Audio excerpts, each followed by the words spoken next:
নারায়ণগঞ্জের রূপগঞ্জে পরকীয়ার জের ধরে প্রেমিকা ও তার স্বামী কুপিয়ে হত্যা করেছে প্রেমিক সানাউল্লাহ বাদশাকে। মঙ্গলবার রাত 7:30টার দিকে উপজেলার সদর ইউনিয়নের জাঙ্গির এলাকায় এ ঘটনা ঘটে। নিহত সানাউল্লাহ বাদশা জাঙ্গির এলাকার মোকাররমের ছেলে। সে ডিস ও ইন্টারনেটের ব্যবসার সাথে মাদক ব্যবসা করত। সহকারী পুলিশ সুপার মেহেদী ইসলাম জানান, কয়েক বছর ধরে জাহাঙ্গীর উচ্চ বিদ্যালয়ের নৈশ প্রহরী মুকুল মিয়ার স্ত্রী শামীমার সাথে পরকীয়ার সম্পর্ক ছিল একই এলাকার সানাউল্লাহ বাদশার সাথে। এ নিয়ে এলাকায় কয়েক দফা সালিশি বৈঠকও হয়েছে।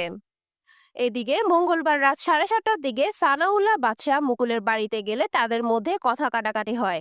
এক পর্যায়ে মুকুল ও তার স্ত্রী ধারালো অস্ত্র দিয়ে শরীরের বিভিন্ন স্থানে আঘাত করে গুরুতর জখম করে।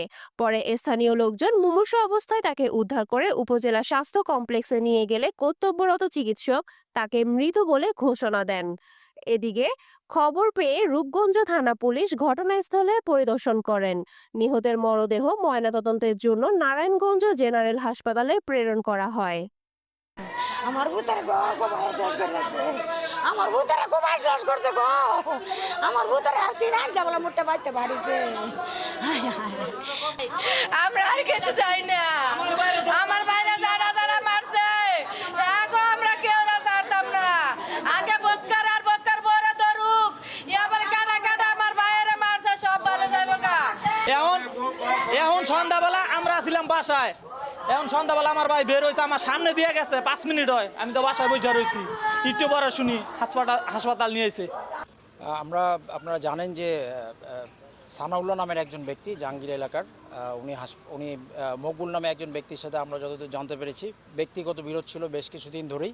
এই বিরোধের জেরে মকবুল সানাউল্লাহকে আক্রমণ করে মারাত্মকভাবে গুরুতর আহত করে এবং হাসপাতালে নিয়ে যাওয়ার পরে ডাক্তার তাকে মৃত ঘোষণা করে।